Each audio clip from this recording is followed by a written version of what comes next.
Oke. Shalom.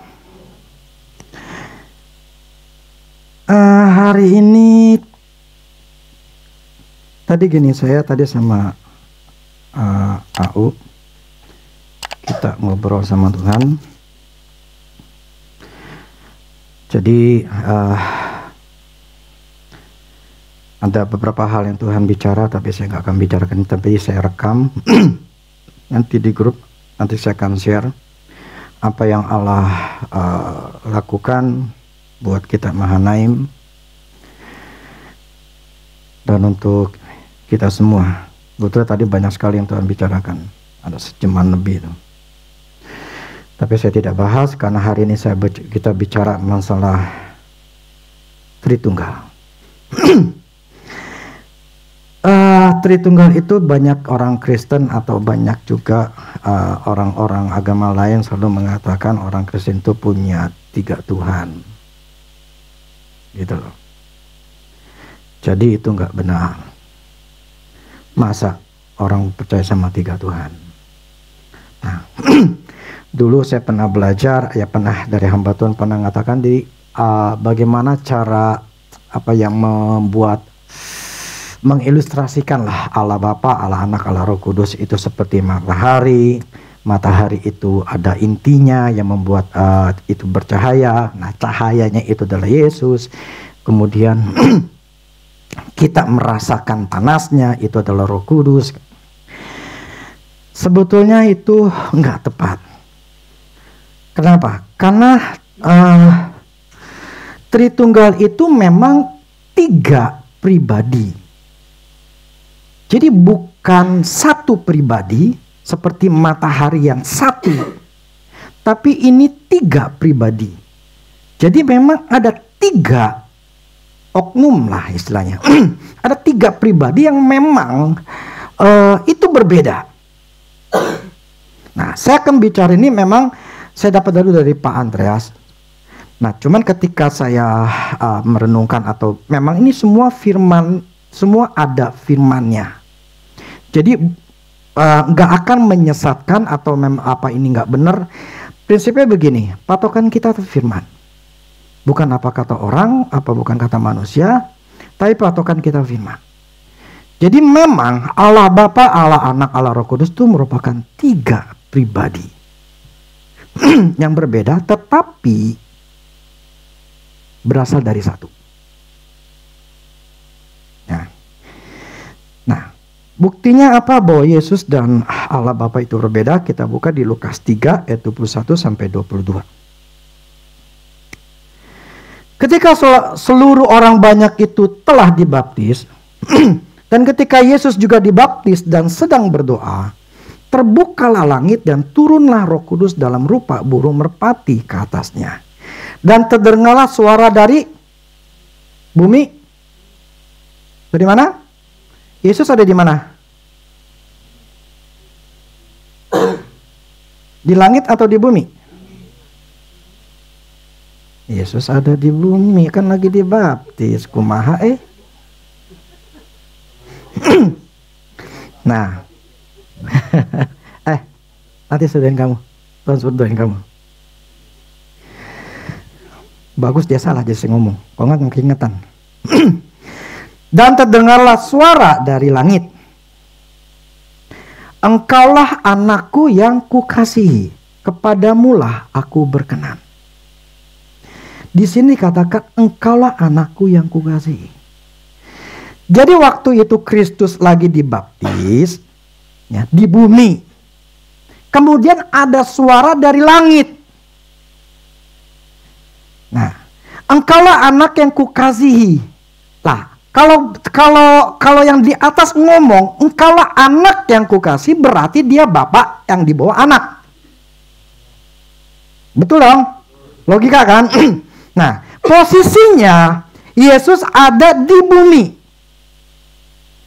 Posisi yang ngomong ada di atas.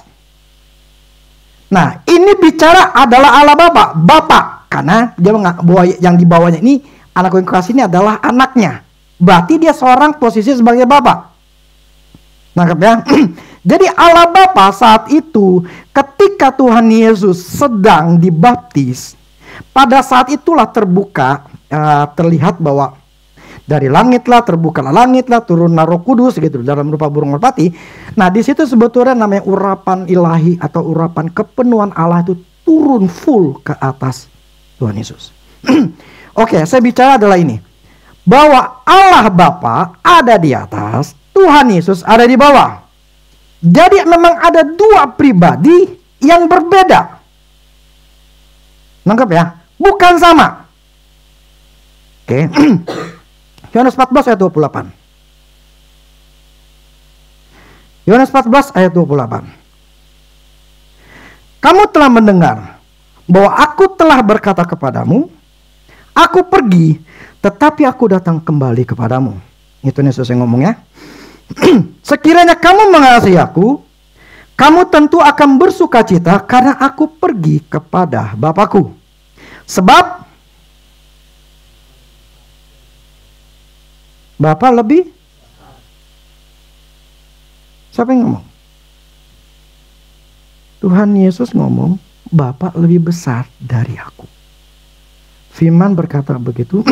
Yesus mengakui bahwa Allah Bapa lebih besar dibandingin aku. Jadi ada pribadi yang diakui ada yang lebih besar, itu Bapaknya. Pertama kali Tuhan Yesus ngomong memperkenalkan Allah Bapaknya.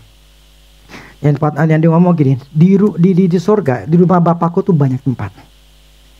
Itulah pertama kali dia menyatakan bahwa ada Allah Bapa di surga yang menyediakan tempat. Nah, terus satu lagi. Kisah Rasul 7 ayat 55. Tetapi Stefanus yang penuh dengan Roh Kudus menatap ke langit, lalu melihat kemuliaan Allah dan Yesus. Ini ada dua pribadi atau satu? Ada dua. Jadi dari 3 ayat ini, bahkan 4 yang tadi saya katakan Bapak, ada tempat di surga. Di sini menyatakan bahwa Yesus dengan Allah itu berbeda. Memang dua pribadi yang beda. Tidak bisa disamain. Maksudnya satu pribadi. Tapi memang dua pribadi. Jadi Allah Bapa, Allah Anak itu memang dua pribadi. Nanti Roh Kudus ada lagi. Jadi firman mengatakan bahwa ini harus kita ngerti. Tritunggal yang mengatakan banyak yang bilang seperti matahari. Sholat cuma satu. Kagak, ini memang dua pribadi. Ini ayat semuanya yang saya terangkan adalah berdasarkan Alkitab. Bukan berdasarkan menurut saya. Semuanya ada Alkitabnya. Tertulis. Jadi saya tidak akan membawa kalian tuh sesat. Karena semua ada dasar firmannya. Jadi satu hal mengatakan begini pokoknya. Allah Bapa, Allah Anak adalah dua pribadi yang berbeda. Bahkan Tuhan mengatakan Bapa lebih besar daripadaku. Oke. Sekarang pertanyaannya, kenapa dia lebih besar? Allah itu lebih besar. Kenapa Tuhan Yesus mengakui bahwa dia lebih tinggi daripada aku, dia lebih besar. Bahkan dikatakan, aku menuruti apa kata Bapakku. Ini yang banyak belum orang gak ngerti dan tidak berani juga mengatakannya. Ibrani 1 ayat 5. Karena kepada siapakah di antara malaikat-malaikat itu pernah ia katakan. Jadi ngomong nih ke malaikat, ada gak nih? Anakku engkau telah kuperanakan pada hari ini. Dan aku akan menjadi bapaknya dan ia akan menjadi anakku. Siapa yang dimaksud adalah kuperanakan hari ini. Anakku, engkau telah kuperanakan pada hari ini. Dan aku menjadi bapaknya. Ia menjadi anakku.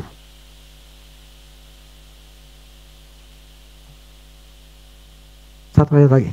Wahyu 3 ayat 14. Nanti saya jelasin. Wahyu 3 ayat 14. Makanya kalau dasar-dasar kekristenan tuh yang saya ajarkan dalam beberapa minggu ini harus banyak Alkitab. Baca Alkitab. Karena memang harus ada ayat-ayat Alkitab. Jadi gini loh. Semua pengajaran, apapun pendapat orang, pendapat pendeta, sesuai nggak sama firman Tuhan? Itu patokan kita adalah firman Tuhan, bukan pengalaman itu pendeta, bukan karena karunia itu pendeta, bukan karena pengalaman. Ya, patokan kita harus dan terutama firman. Ya. Wahyu 3:14. Dan tuliskanlah kepada malaikat jemaat di Laodikia, inilah firman dari Amin, saksi yang setia dan benar. Inilah firman dari Amin, firman dari Tuhan Yesus. Setiap perkataan dia pada mulanya adalah firman. Firman itu bersama-sama dengan Allah, dan firman itu menjadi manusia. Yesus adalah firman. Nah, jadi yang ngomong ini adalah inilah firman dari Amin, itu bicara Yesus, saksi yang setia dan benar, permulaan dari ciptaan Allah. Siapa? Yesus. Karena ini kan lagi bicara inilah firman si Amin, dari Amin, saksi yang setia, permulaan dari ciptaan Allah. Jadi Yesus itu diciptakan, diperanakan.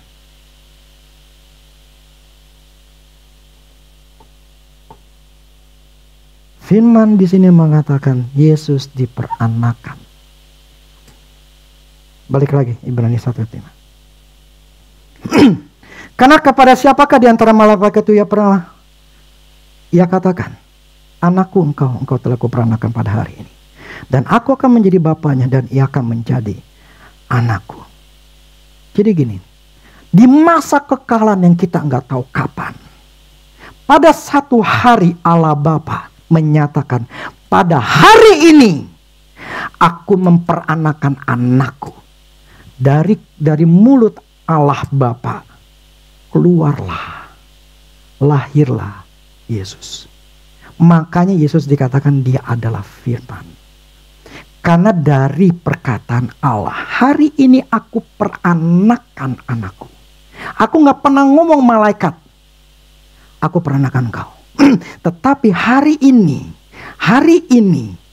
anakku, engkau telah kuperanakan pada hari ini. Dan aku akan menjadi bapaknya dan ia akan menjadi anakku. Nah, inilah yang paling resiko tinggi untuk mengajarkan. Loh, kok Yesus dilahirkan, diperanakan? Firman-Nya yang mengatakan bukan saya. Nah, saya lanjutkan. Kenapa Yesus itu sebagai Tuhan? Ya. Firman katakan ini, 2-3 saksi itu perkara itu sah. Maksudnya harus ada di konfirmasi dengan ayat-ayat yang lain. Anggap ya, 1 ayat, 2 ayat, ya, 1 ayat itu harus dikonfirmasi dengan ayat yang lain. Itu maksudnya. Jadi ayat ini harus ada konfirmasi apakah benar. Ya, saya harus seimbang. Supaya kalian menjadi orang yang dewasa. Ketika ngedengerin khotbah orang lain, kalian harus punya dasar yang kuat. Kamu harus tahu bahwa posisi kita, bukan kita menghakimi, tetapi kita harus sadar, jangan sampai kita disesatkan oleh pengajaran yang salah. Semua harus ada dasar kita. Anggap ya. Nah, Kolose 1:15. Ia adalah gambar Allah yang tidak kelihatan. Jadi Allah yang tidak kelihatan. Gambar Allah yang tidak kelihatan. Yang sulung lebih utama dari segala yang diciptakan. Yang pertama, the firstborn kalau dalam bahasa King James ya. Firstborn. Nah, ia adalah gambar. Saya ingin tanya gini. Misalnya nih di handphone saya ada foto saya. Itu namanya gambar bukan? Ya kan? Gambar kan? Aslinya siapa? Aslinya di mana? Saya kan? Yang namanya gambar itu sesuatu yang bukan aslinya. Betul nggak? Foto kita, lukisan, itu kan bukan yang asli. Tapi ada yang aslinya kan? Jadi di sini firman mengatakan nih, Yesus itu gambar daripada Allah. Satu lagi ayatnya. Semua harus ada dasar firmannya. Ibrani 1 ayat 2 sampai 3. Maka pada zaman akhir ini ia telah berbicara kepada kita dengan perantaran anaknya, yang telah ia tetapkan sebagai yang berhak menerima segala yang ada. Oleh dia Allah telah menjadikan alam semesta. Oleh Kristus Allah telah menjadikan alam semesta. Ia adalah cahaya kemuliaan Allah dan gambar wujud Allah, dan menopang segala yang ada, dan firman yang penuh kekuasaan. Dan setelah ia selesai mengadakan penyucian dosa, ia duduk sebelah kanan yang maha besar di tempat yang tinggi. Di sini kan ia adalah cahaya kemuliaan Allah dan gambar wujud Allah. Yesus itu gambaran daripada Allah, wujud daripada Allah.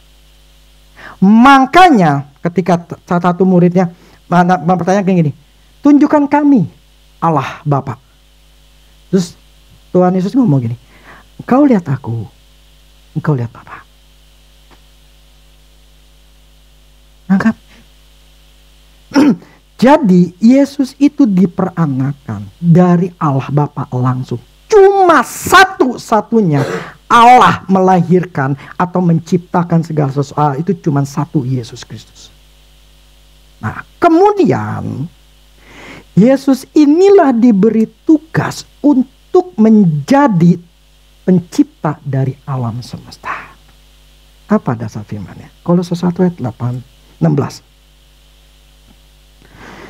Kolose 1 ayat 16. Karena di dalam dialah telah diciptakan segala sesuatu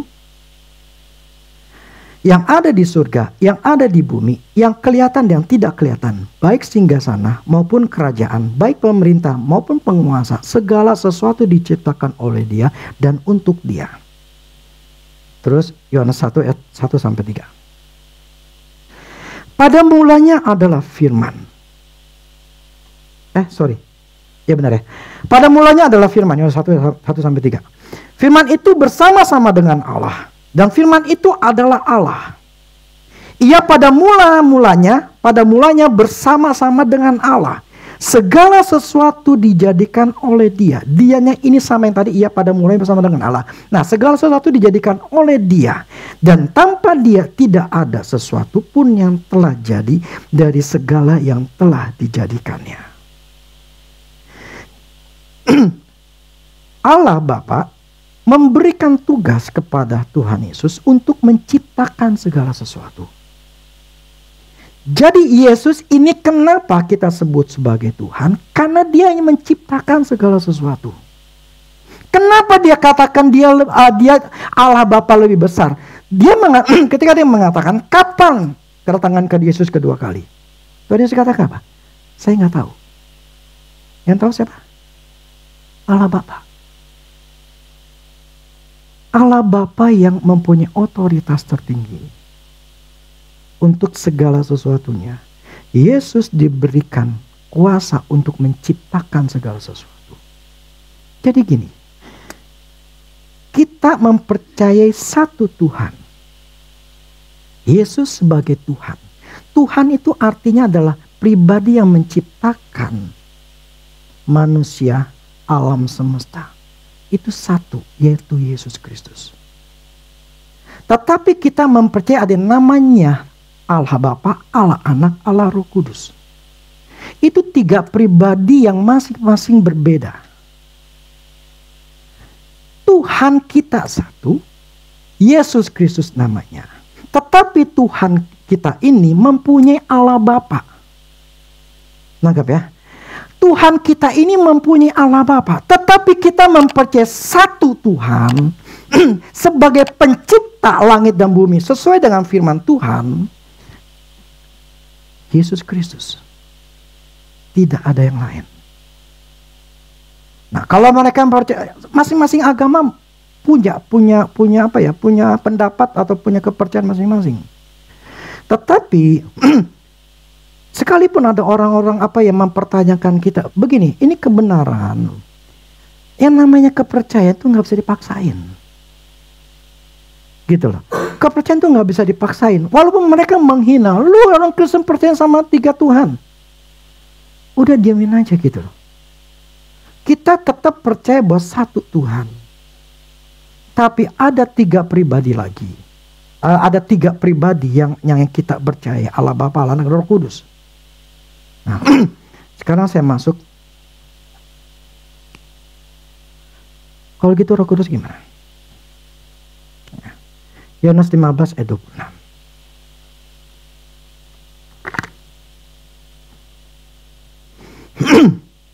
Jikalau penghibur yang kuutus dari Bapa datang, ini Roh Kudus ya, yaitu Roh kebenaran yang yang apa? Kalau keluar itu berarti posisinya sebelumnya di mana? Jadi roh kebenaran yang keluar dari Bapa, ia akan bersaksi tentang itu. Roh Kudus keluar dari dalam Allah Bapa kepada kita. Jadi dari tubuhnya Allah, itu Roh Kudus diberikan kepada kita. Itu namanya kemuliaan Allah. Akibat dosa, manusia jatuh dalam dosa, ya kan? Kehilangan kemuliaan Allah. Nah, kemuliaan Allah yang dalam Allah Bapa itu diberikan lagi kepada kita, sehingga kita dikuduskan oleh Allah. Jadi Allah Bapa, Allah Anak, Allah Roh Kudus itu satu ujungnya, yaitu Bapa. Sehingga ketiga pribadi ini enggak mungkin istilah kasarnya cekcok, berbeda pendapat, karena memang satu. Istilah kasar, saya punya mata macam segala macam, saya punya satu otak. Jadi Allah Bapa, Allah Anak, Roh Kudus itu mempunyai posisi masing-masing atau fungsinya masing-masing. Jadi dibedakan sesuai dengan fungsinya. Nah, tujuannya apa sih? Supaya kita ngerti. Allah Bapa, kenapa dia sebut Bapa? Karena dia memperanakan Yesus. Sehingga Yesus mengatakan dia sebagai Bapakku. Nah, tujuan dia menunjukkan kepada dia sebagai pribadi Bapa untuk kita mengerti. Ketika Allah Bapa mengirimkan Yesus Kristus ke bumi, itu adalah sebuah sebuah pengorbanan dari seorang bapa kepada dunia untuk anaknya dipersembahkan, dikorbankan. Jadi Allah Bapa itu adalah Allah yang penuh kasih, yang makanya firman dikatakan Roma, anakku saja aku serahkan. Apalagi yang lain. Artinya Allah Bapa ingin menunjukkan, saya adalah pribadi yang sangat mengasihi.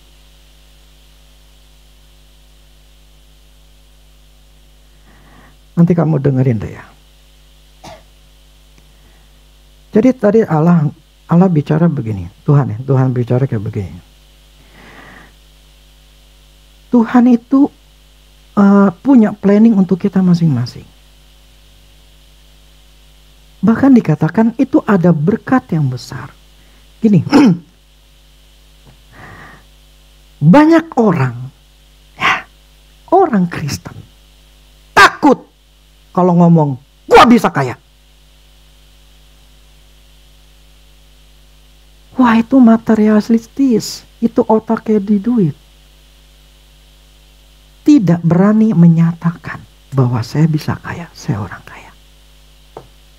Kenapa? Waktu saya nanya sama Tuhan. Karena begini. Dan jarang pendeta itu bicara masalah uang. Pertama, karena dia melihat dirinya, gue bukan orang kaya. Sehingga untuk kata kaya itu sesuatu yang tinggi. Karena itu akan nanti dianggap sebagai orang yang ngajarin duit gitu loh, orang ngajarin kemakmuran. Jadi seolah otaknya duit.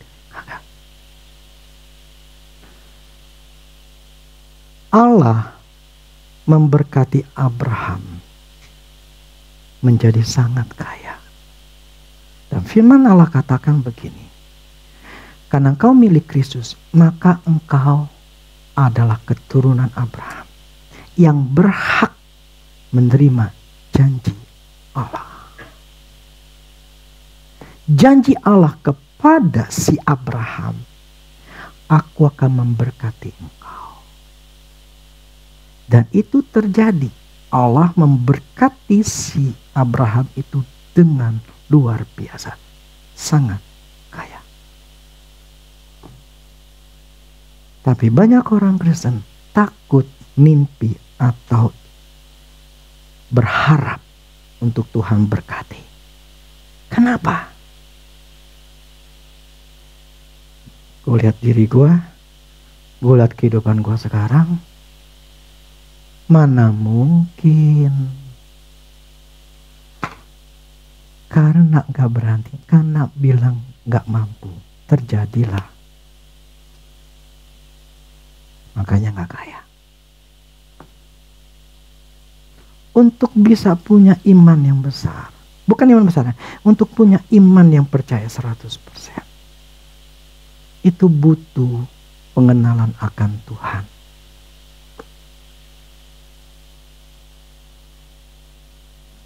Allah tuh ngomong tadi di Mahanaim, itu kemurahan Tuhan luar biasa, dan berkatnya yang tersedia untuk kita diperkaya itu sudah ada.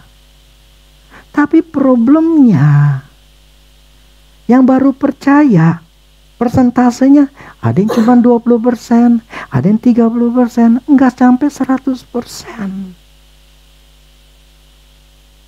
Kalau udah mencapai 100%, gue percaya akan janjinya Allah, terbuka. Karena itu firman yang ngomong, bukannya saya. Tuhan mengatakan itu bahwa berkat Abraham itu, janji berkat itu tersedia bagi orang yang percaya sama Kristus. Tinggal kita percaya apa enggak. Maka yang dibutuhkan, fokusmu bukan mencari uang. Ini masing-masing orang percaya, terserah. Kalau menurut saya gini loh, banyak hamba-hamba Tuhan itu ketika bicara, Tuhan ngomong sama saya, itu tinggal motivasinya itu menjurusnya kemana. Nah, kalau menjurusnya itu hatinya adalah mempengaruhi jemaat untuk percaya sama dia, karena dia ada sesuatu motivasi di balik perkataan itu, jelas itu nggak benar. Tetapi kalau saya ngomong, Tuhan ngomong sama saya, tujuannya bukan menarik kamu, dan itu pun pribadi buat saya. Itu pun pribadi untuk saya. Ataupun saya ngomong, katakan Tuhan ngomong sama saya, lagi menjelaskan firman Tuhan. Saya tidak, makanya terus terang saya nggak suka yang namanya bernubuat atau bernubuat. Karena image-nya akan menjadi, ketergantungan, dan ya ujung-ujungnya jadinya, nggak bagus lah. Karena orang Kristen banyak sekali pengen minta dinubuatin. Nah, oke lah. Minggu lalu, yang hari Sabtu itu, emang saya doain kamu masing-masing. Itu pun karena Tuhan, menurut saya, Tuhan ngomong ke saya, Aku mau bicara kepada mereka pribadi masing-masing. Jadi ketika saya tumpangin tangan, itu Tuhan ngomong di hati saya, kemudian saya ngomong ke kamu. Dan saya minta untuk direkam. Supaya kamu sendiri mengujinya, ngedengar lagi di rumah. Apakah ini benar atau tidak? Saya terbuka untuk diuji. Dan ketika saya ngomong, tidak ada satupun yang omongan saya untuk mempengaruhi kamu untuk ngasih duit ke saya. Yang saya ingat 90% lebih semuanya ngomongnya negor. Semua yang saya bicara, apa yang Tuhan ngomong menurut saya, yang pakai mulut saya, itu semuanya mayoritas itu adalah menegur. Dan mayoritas adalah khawatir. Jadi saya tidak punya motivasi yang gak benar ketika saya menyatakan. Dan saya pun tidak butuh yang namanya pujian.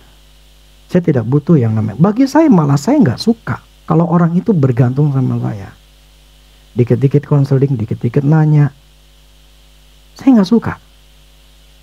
Makanya kemarin ketika Tuhan apa yang kasih itu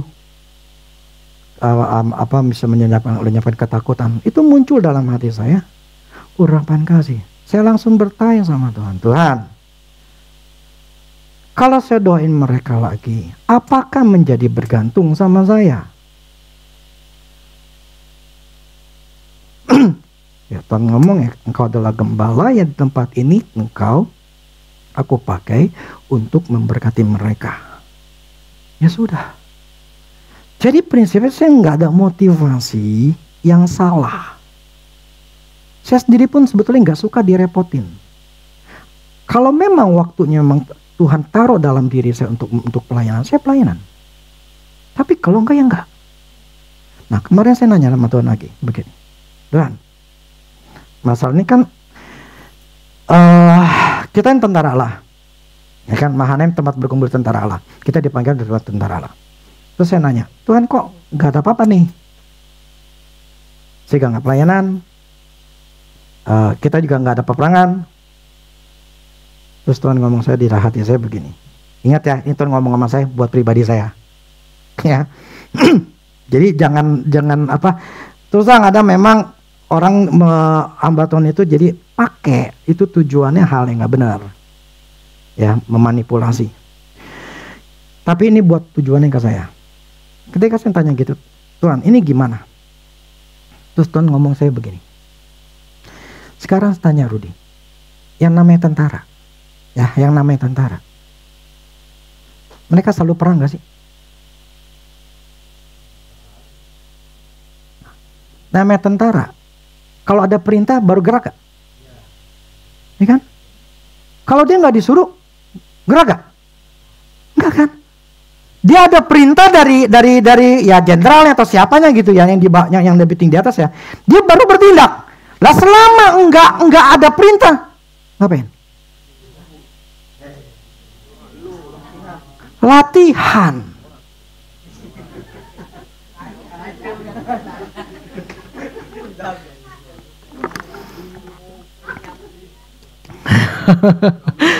Sari sampingan ya. jadi apa? Jadi backup ya. Jadi satuan yang lain. Yang saya maksud gini. Jadi istilah Tuhan ngomong begini. Selama tidak ada perintah, ya sudah, nggak usah. Jadi jangan sok-sokan. Plus kedua juga, panggilan kita berbeda dengan gereja lain. Udah gitu aja.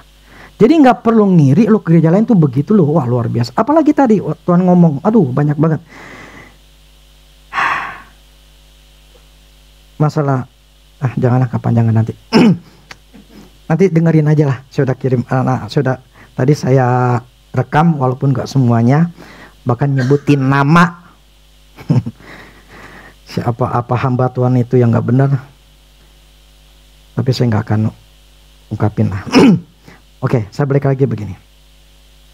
Jadi Allah Tritunggal, ya, yang hari ini kita pelajari untuk kita ngerti, ya, bahwa Allah Bapa satu hari memperanakan pada hari ini, ya, anakku engkau telah kuperanakan pada hari ini, dan aku akan menjadi bapanya, dan ia menjadi anakku. Jadi dari mulut Allah keluarlah Yesus, rohnya Yesus. Nah, Yesus ini ditugasi untuk menciptakan seluruh termasuk manusia. Alam semesta yang termasuk manusia. Nah, Yesus makanya kita sebut sebagai Tuhan karena memang dia pencipta.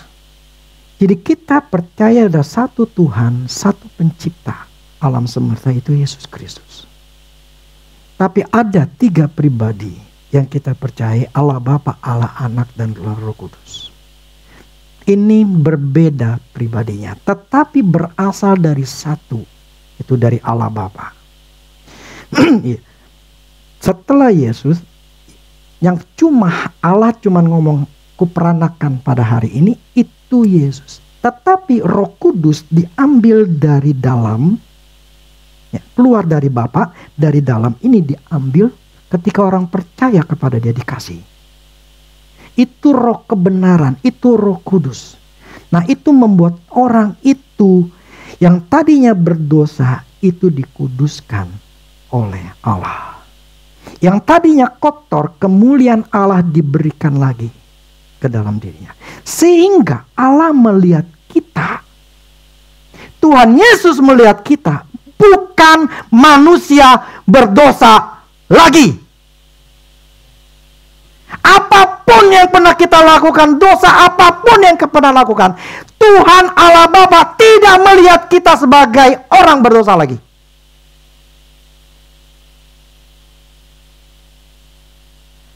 Kenapa? Ya, minggu lalu saya katakan, ketika kita dikuduskan itu satu kali selamanya. Karena pengorbanan Yesus sekali untuk selamanya. Jadi kita dikuduskan satu kali selamanya. Jadi ketika kita berdosa, kita butuh namanya pembersihan diri kita. Kita berbalik kepada Allah. Tetapi bukan menjadikan kita menjadi orang manusia berdosa lagi. Butuh pengorbanan lagi, butuh. Memang kita bisa minta ampun sama Tuhan. Tetapi prinsipnya Allah melihat kita, engkau anakku. Yang dia lihat itu karena dia roh. Yang dilihat kita itu rohnya. Jadi Allah melihat saya itu roh Rudi. Ya. Allah melihat kita, roh masing-masing itu dia ngeliat, oh kudus. Anakku ini yang aku selamatkan, kudus. Allah tidak melihat lagi kita sebagai manusia berdosa yang harus dihukum. Tidak. Buat apa Yesus mati sekali kali dikorbanin? Kalau Allah masih melihat kita manusia berdosa. Berarti ini orang mesti diampunin lagi. Ini orang mesti dikuduskan lagi. Yang kudus itu adalah roh kita. Tapi jiwa dan tubuh kita itu belum. Itu yang harus diberesin. Jadi jangan mau kita diintimidasi oleh iblis.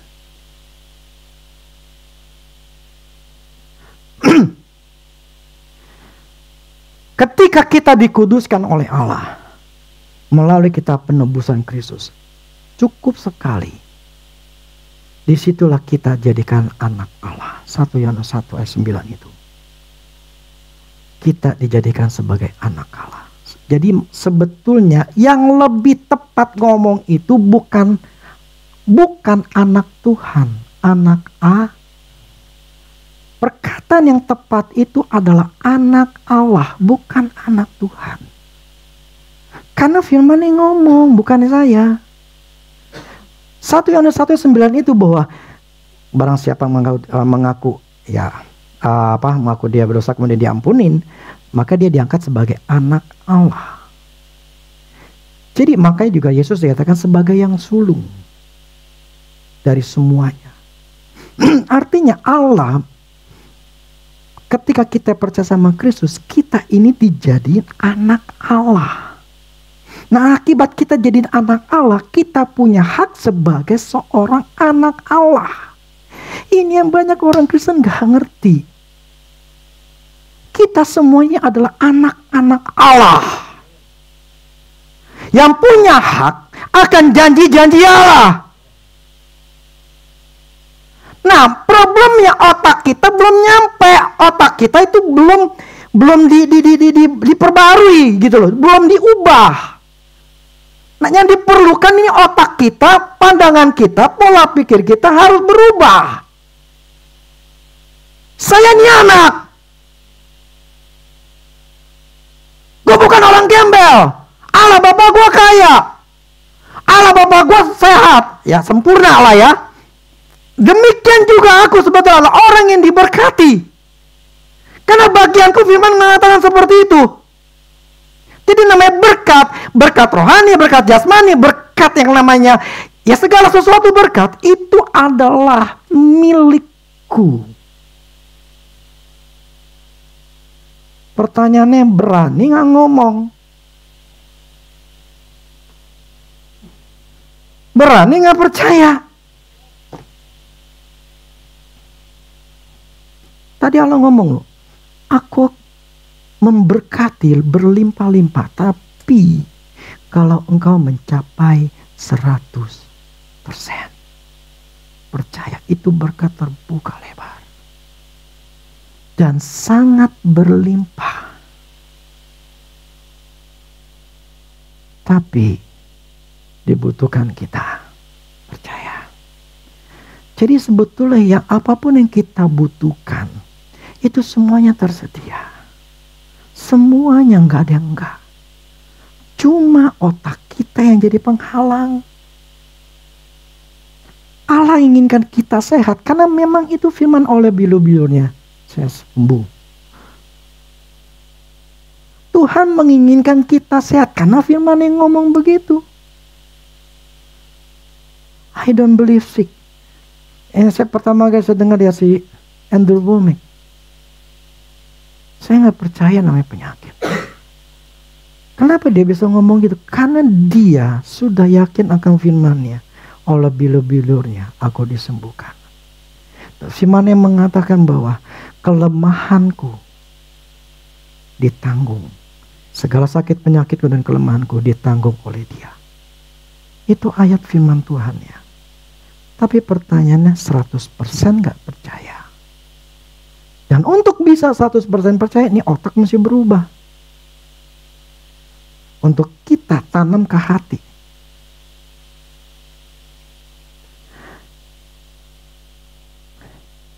Ini waktu saya baca buku Smith ngomongnya begini.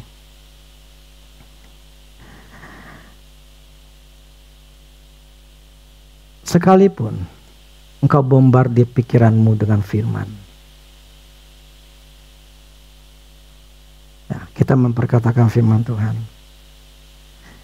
Kita selalu memperkatakan firman Tuhan supaya pikiran kita berubah gitu ya.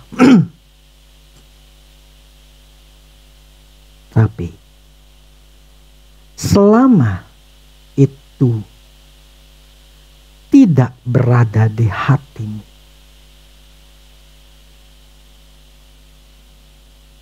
maka firman Tuhan itu tidak berefek.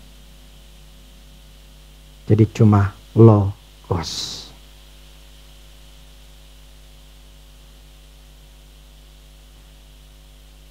Jadi mempercayai Tuhan itu butuh usaha. Mata kita, otak kita, telinga kita, panca indera kita itu ngelihat, mendengar, ngalamin. Itu yang harus disangkal supaya firman itu tertanam dalam hati, itu baru nanam loh. Belum bertumbuh, belum berbuah. Kalau itu udah sampai berbuah, terbuka. Mau kesembuhan, maupun berkat, maupun duit, terbuka. Tapi problemnya yang fokusin pada kita adalah di masalah. Kita fokusnya ke masalah. Kita fokusnya, Tuhan, saya nggak butuh, saya mesti butuh. Mau doa apa lagi? Mesti bagaimana lagi? Saya sudah baca firman Tuhan, saya sudah renung firman Tuhan, sudah Bapak katakan firman Tuhan. Kapan Tuhan? Selama kita masih ngomong kayak gitu, nggak bakal bisa. Jadi harus gimana? Fokus kepada firman Tuhan, menyerahkan segala sesuatu sama Tuhan. Kemudian hati kita, firman itu biar kita tanam dalam diri kita, kita jagai. Belajar firman Tuhan, renungin firman Tuhan, sampai benar-benar tertanam dalam diri kita. Percayai, pasti berhasil. Gak mungkin gak. Itu janjinya Tuhan. Itu janjinya Tuhan. Amin. Hal itu baik, sangat baik. Maka dulu ya, Tuhan pernah ngomong, jangan pernah takut. Itu gak mudah loh, untuk kalian percaya. Jangan pernah. Itu Allah Bapa. Gini loh, di alam rohnya. Di alam rohnya. Allah Bapa itu adalah terang yang tidak terhampiri. Firman katakan. Di alam rohnya, Allah itu nggak bisa kelihatan. Matahari katanya masih bisa ngelihat. Tapi Allah di alam roh ya, yang mereka perlihatnya ngomong sama saya, itu teman terangnya aja. Ya, terangnya aja dan tidak bisa terlihat. Karena begitu sangat terang, nggak bisa ngeliat tubuhnya, nggak bisa. Tapi Yesus Kristus masih kelihatan kaki, tangan, tubuhnya, tapi mukanya pun juga nggak bisa. Hanya apa ya? Masih bisa, tapi ya susah sekali gitu loh. Cahayanya itu tidak seterang Allah, tidak seterang Allah Bapa. Jadi kita nih mau coba berusaha, saya kasih contoh gini. Contohnya ada lampu 1000 watt nih, nyinarin kamu. Bisa nggak ngeliat? Coba ngeliat gitu, bisa nggak? Sakit kan? Dan nggak bisa kita coba melihat juga nggak bisa. Nah itu maksudnya terang tak terhampiri. Jadi Allah Bapa itu terang yang luar biasa. Maka Yesus itu katakan dia lebih besar daripadaku. Memang dia lebih besar. Secara alam roh itu lebih terang jauh. Tapi Yesus itu masih bisa lihat kaki tangannya, tubuhnya, cuman mukanya terang. Kita berusaha melihat juga susah. Nah itu ya kalau ada di alam rohnya, percaya atau tidak percaya, itu hal seperti itu yang terjadi. Paling Allah Bapa itu cuman hanya ngelihat kalau dia bergerak untuk memberkati tangannya doang. Tapi kalau Kristus bisa kelihatan. Tuhan bisa peluk kita, Tuhan bisa tumpangin tangan kita. Dia seperti wujud manusia. Wujud manusia. Cuman dia tinggi karena kan dia orang Yahudi.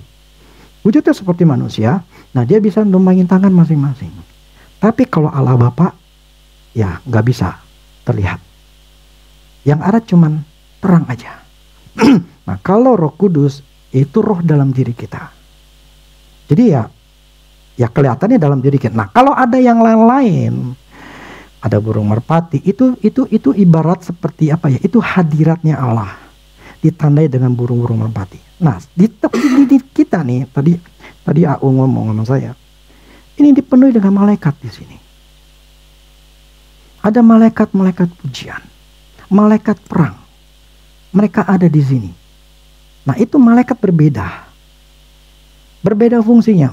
Di alam rohnya berbeda.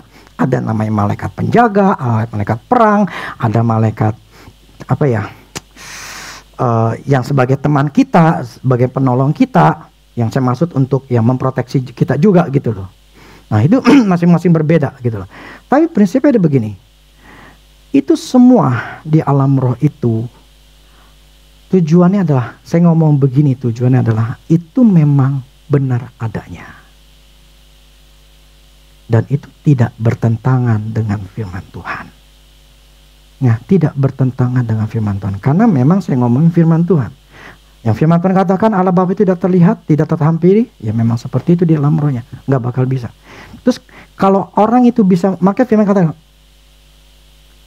tidak bisa melihat dia. Kenapa? Tubuh jasmani kita ini fana. Sekarang gini, yang tadi saya katakan, lampu sorot 1000 watt di depan kamu. Kamu bisa kebakar. Panas kebakar kan.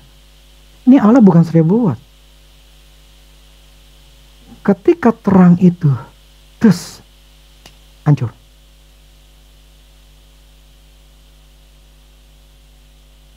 Jadi makanya kemuliaan Allah, manusia itu nggak bisa. Sekali dia datang, hancur.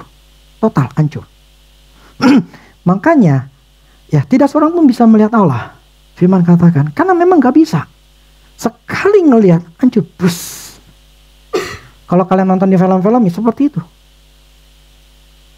Nah, saya ngomongin ini semua Tritunggal. Ya, ini adalah sesuai dengan firman Tuhan. Karena saya bahas firman Tuhan. Sebetulnya masih, ini aja waktu saya kan coba, ini dulu saya pernah ajarin ya. Saya coba cari lagi gitu ya, kertasnya. Ini dasar-dasar Kristenan. Itu ternyata saya bikin ternyata sampai 40 sekitar 40 lebih. Itu dasar-dasar kekristenan. Saya pikir waduh, bisa setahunan, hampir setahun tuh kalau ngomongin dasar-dasar Kristenan. Nah tadi sih saya bilangin, Tuhan, ini jemaat nih gimana nih kondisinya?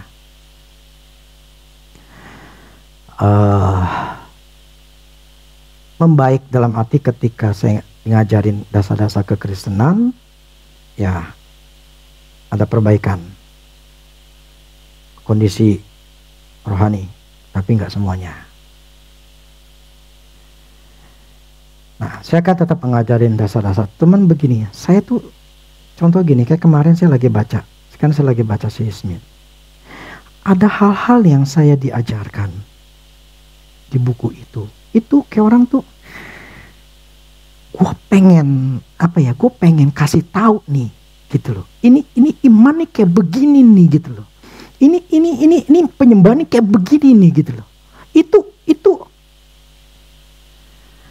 apa yang meluap dalam diri saya karena saya dapat pengertian yang wow gitu loh, pengen saya ngomongin gitu loh, tapi ya mungkin saya pikir nanti saya coba rekam kali ya. Terus saya ngomong di grup kali ya. Tuh kalian bisa dengerin. Makanya kadang saya pikir, aduh Tuhan, sebetulnya banyak banget yang mesti diomongin. Banyak banget. Dasar-dasar kekristenan, bicara masalah iman, bicara mengenal akan Allah itu begitu banyak. Tapi ya sudahlah. Itu butuh waktu. Oke, demikianlah firman Tuhan. Biar hari ini kita mengerti akan Tritunggal yang sebenarnya sesuai dengan firman Tuhan. Saya tidak mengandaikan, memisalkan Allah Bapa, Allah Anak, atau Roh Kudus itu dengan matahari. Ada yang mengatakan seperti air, itu air adalah uap, gitu kan, ya, bersegala macam. Karena nggak bisa dibandingkan seperti itu. Tidak bisa dibandingkan seperti itu. Karena Allah itu terlalu besar. Tidak bisa dibandingkan yang ada dalam dunia ini. Tapi saya ingin jelaskan bahwa itulah 3 pribadi dalam diri kita. Amin. Jadi kalau ada yang mempertanyakan, kamu bisa jelaskan sedikit. Kalau dia bertolak belakang, ya udah diam aja, tinggal. Gitu loh. Contohnya ada nih waktu saya baca di IG, Ada yang bilang saya memberikan persepuluhan dan saya diberkati.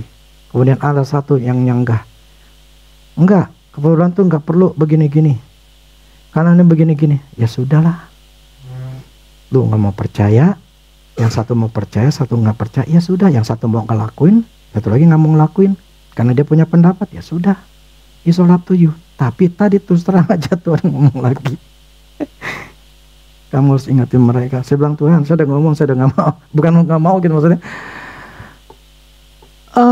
Saya nggak mau dibilang pendeta yang mata duitin ngomongin persepuluhan. Enggak, saya paling nggak suka gitu loh. Cuma Tuhan bilang suruh ingatin mereka aja. Sudah, saya ingetin ya. Karena itu firman Tuhan. Itu yang Tuhan katakan, karena itu firmanku. Oke ya. Musik ya.